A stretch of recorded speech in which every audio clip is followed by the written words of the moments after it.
adik-adik, bagaimana kabar adik-adik? Semoga kita semua diberikan kesehatan untuk tetap terus semangat. Ada pepatah yang mengatakan, tak kenal maka tak sayang. Maka dari itu, izinkan saya memperkenalkan diri. Perkenalkan, nama saya Herinta Andriani, saya dari jurusan Pendidikan Kimia Fakultas Keguruan dan Ilmu Pendidikan Universitas Palangkaraya. Pada video kali ini, Ibu akan membahas mengenai asam dan basa. Sebelum memulai pelajaran, alangkah baiknya untuk kita berdoa terlebih dahulu ya. Baiklah adik-adik, berdoa dimulai. Berdoa selesai. Apakah adik-adik sudah siap untuk belajar kita kali ini? Siap? Oke, let's go. Sebelumnya, pernahkah adik-adik mendengar istilah asam dan basa? Dalam kehidupan sehari-hari, kita selalu berinteraksi dengan asam dan basa. Coba adik-adik sebutkan satu contoh asam dan basa dalam kehidupan sehari-hari. Sudah? Oke, contoh asam yang sering kita jumpai dalam kehidupan sehari-hari yaitu ada lemon. Sedangkan contoh basa yang sering kita jumpai dalam kehidupan sehari-hari yaitu ada sabun. Kenapa lemon termasuk kelompok asam, sedangkan sabun termasuk kelompok basa? Apakah adik-adik ada yang tahu?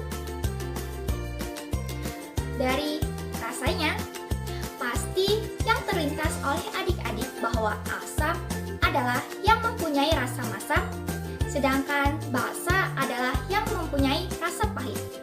Tahukah adik-adik, tidak semua asam dan basa dapat dibedakan berdasarkan rasanya. Mengapa? Karena tidak semua asam memiliki rasa masam dan tidak semua basa memiliki rasa pahit. Lantas, bagaimana cara kita membedakan asam dan basa? Berikut Ibu akan membahas mengenai teori asam dan basa dalam ilmu kimia. Yuk, ikuti terus video penjelasan mengenai teori asam dan basa dalam ilmu kimia.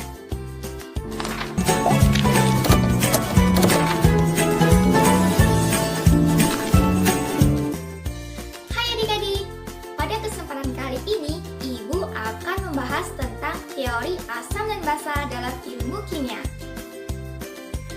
Teori yang pertama adalah teori asam basa Arrhenius. Menurut teori ini, asam adalah zat yang dapat menghasilkan ion H+ bila dilarutkan dalam air. Dan basa adalah zat yang dapat menghasilkan ion OH- bila dilarutkan dalam air. Pada teori ini, pelarut yang digunakan adalah air. Kita lihat contoh berikut ini. Asam klorida atau HCl bersifat asam karena jika dilarutkan dalam air, ia akan terurai menjadi H+ dan Cl-. H+ di sini menandakan bahwa ia adalah asam. Natrium hidroksida atau NaOH bersifat basa karena jika dilarutkan dalam air, ia akan terurai menjadi Na+ dan OH-. OH- di sini menandakan bahwa ia adalah basa. Reaksi antara asam dan basa pada teori Arrhenius akan menghasilkan garam dan air. Perhatikan persamaan reaksi berikut. Dari persamaan reaksi antara larutan HCl dan NaOH akan menghasilkan NaCl dan H2O, di mana NaCl adalah garamnya dan H2O adalah air. Teori yang kedua adalah teori asam basa Bronsted-Lowry. Menurut teori ini, asam adalah zat yang dapat mendonorkan proton atau pemberi H+.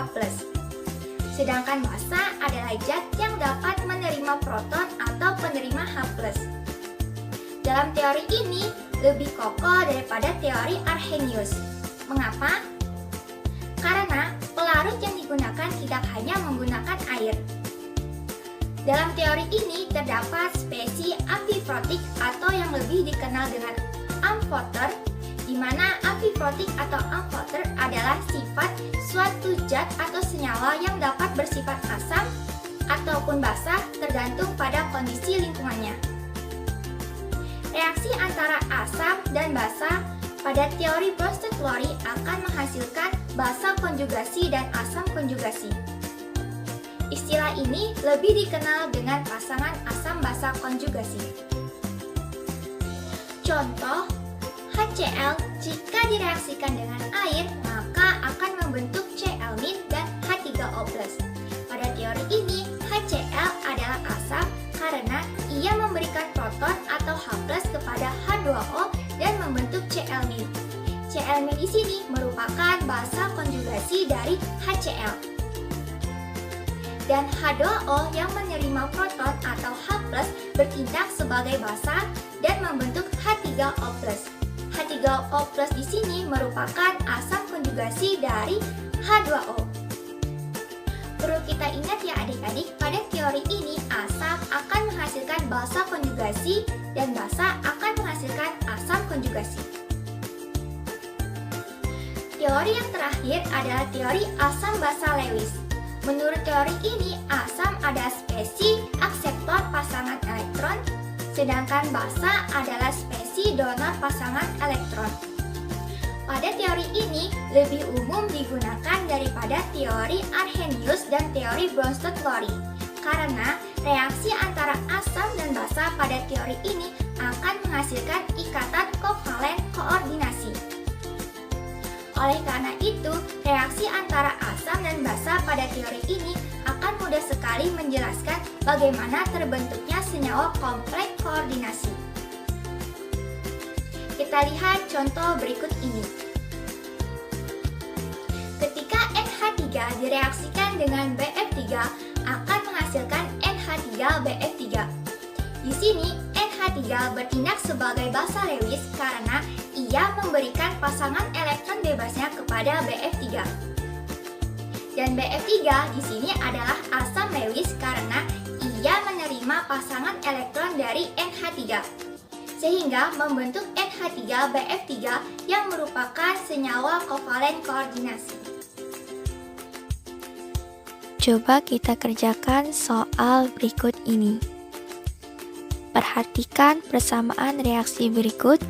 Kita baca soalnya terlebih dahulu. Berdasarkan persamaan reaksi tersebut, urutan yang sesuai dengan teori asam basa Arrhenius, Bronsted-Lowry, dan Lewis adalah.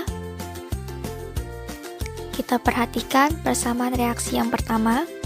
Pada persamaan reaksi yang pertama ini merupakan teori asam basa Lewis. Kenapa Lewis? Coba kita gambarkan struktur Lewis dari SO3 dan H2O seperti gambar di samping. Pada soal ini, H2O bertindak sebagai basa Lewis karena dia memiliki pasangan elektron bebas. Sedangkan SO3 bertindak sebagai asam Lewis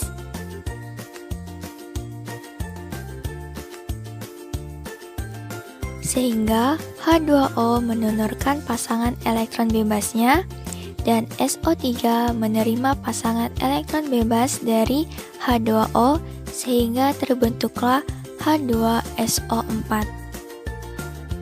Pada persamaan reaksi yang kedua, ini merupakan teori asam basa Bronsted-Lowry. Karena NH3 bertindak sebagai basa dan H2O bertindak sebagai asam, sehingga menghasilkan NH4+ dan OH-. Nah, NH4+ ini merupakan asam konjugasi dari NH3, sedangkan OH- merupakan basa konjugasi dari H2O. Ingat ya bahwa teori asam basa Bronsted-Lowry akan menghasilkan asam dan basa konjugasi atau pasangan asam basa konjugasi. Pada persamaan reaksi yang ketiga merupakan teori asam basa Arrhenius karena H2SO4 terurai menjadi 2H+ dan SO4 2-, di mana H2SO4 adalah asam berdasarkan pengertian teori asam basa Arrhenius, yaitu asam jika dilarutkan dalam air, ia akan melepaskan ion H+. Jadi, untuk persamaan reaksi yang pertama, itu merupakan asam basa Lewis. Reaksi yang kedua merupakan asam basa Bronsted-Lowry, sedangkan persamaan reaksi yang ketiga adalah asam basa Arrhenius, sehingga opsi yang benar yaitu adalah jawabannya E. Demikian penjelasan materi yang dapat Ibu sampaikan pada video kali ini. Ibu harap adik-adik tetap terus semangat dalam belajar dan terus berusaha menggapai cita-cita. Sekian dari Ibu, sampai jumpa di video belajar berikutnya. Terima kasih.